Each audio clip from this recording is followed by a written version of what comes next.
Hi, welcome to Hometown Wine Company. Yes, we are going to be tasting with the winemaker today, our two newest releases. And we're so excited. Yes, we are. So the Rosé, 2025 Rosé, 100% Grenache called Vortex, and our 2025 Pinot Noir, Phases of Moonstone, both from Oregon. So, Yes, from Rogue Valley, Oregon. So, those who may not know, but Oregon has 1,100 wineries and three different very distinctive growing areas from Willamette Valley in the north to Umpqua in the central, and then Rogue Valley in the south. And for me personally as a winemaker, I love making wine in Rogue Valley and still do. And it is one of our favorite places on earth. It grows such good grapes, especially your Rhone varieties, so your Grenache, your Syrah, your Mourvedres, and your Pinot Noirs that Oregon is renowned for.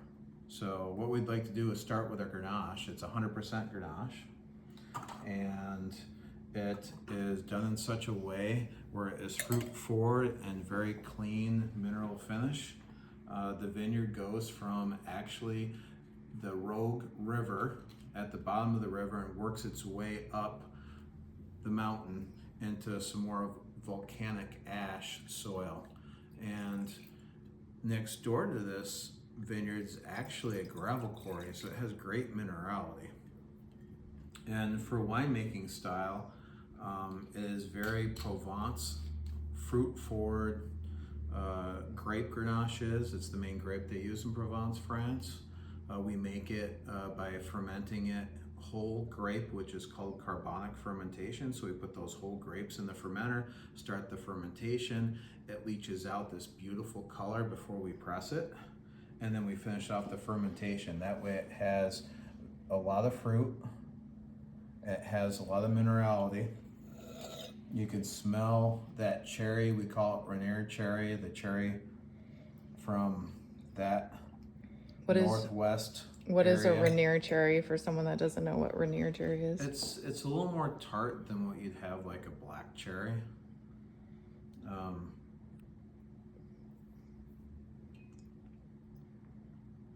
But it shows a lot of depth of flavor just because the soils changes all the way from that Rogue River going up that mountainside. When you have all those different soils, it just imparts into that grape from the vineyard. It makes a beautiful rosé.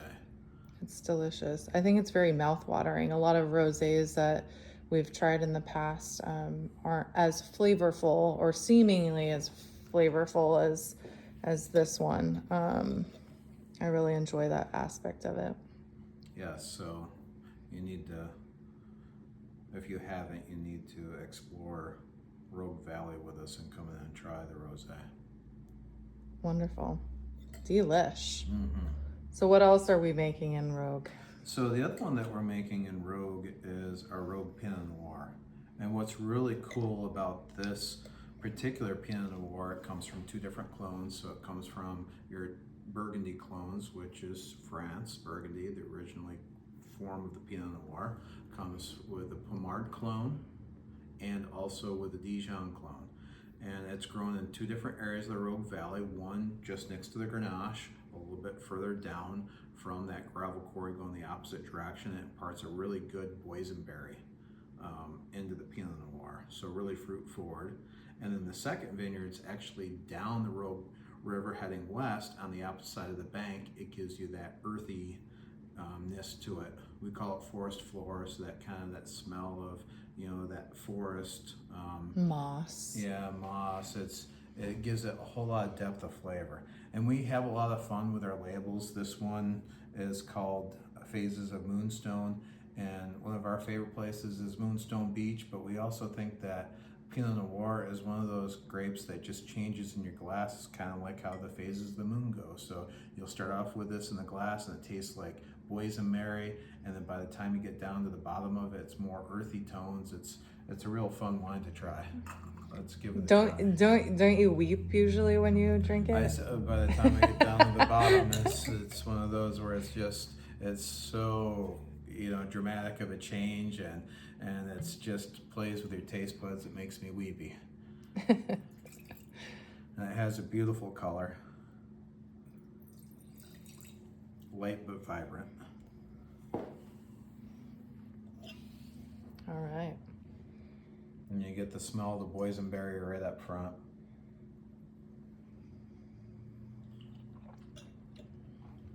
How about this winemaking? A lot of people ask, So is this it on one- oak or? So this winemaking, we try and focus the fruit. So we want you to be able to come into our tasting room and try of what the fruit would be in each area. So this is a 2025 Pinot Noir, so it's very fruit forward, but it goes into neutral oak just to make it round. So neutral oak is oak barrels that have had a few years of other wine soaking in it, and now it's emptied, and now it's not imparting any other oak flavor into the wine when you go back into those barrels. So the Pinot Noir has that roundness to it from the oak barrels because it admits the oxygen through the oak and it kind of rounds out those edges, but it doesn't have any of the oak flavor into it. It just really focuses the fruit, makes it nice and smooth and what Sarah calls silky. It is. It's very, it's a red that's very elegant. It's very silky. It's very approachable. I always think that red wine is such a commitment, but it's very approachable, wouldn't you say? It is. It's approachable, and the cool thing about Pinot Noir is that it goes with a lot of different foods. So you can have anything from fish to meat with it, you know, salmon to steak. It goes well with chicken. It's one of those really great wines that just pairs well with a lot of things. Yeah, veggies. I think of mushrooms, mushroom pasta of some sort. So this is 100% Pinot Noir. We sometimes talk on the counter about how that is seemingly different than a Pinot Noir that you might get from another liquor store. Yeah, so a lot of the Pinot Noirs out there might not be 100% Pinot Noir, and they could have 25% of some other grape variety, and it just doesn't react the same way in the glass. It doesn't change so dramatically, or it's not such as light and vibrant. So if you have tried Pinot Noir before and you thought, that's not for me, it's worth coming in to try a Pinot Noir from Rogue Valley that's 100%. It might just enlighten you to something you've never tried before.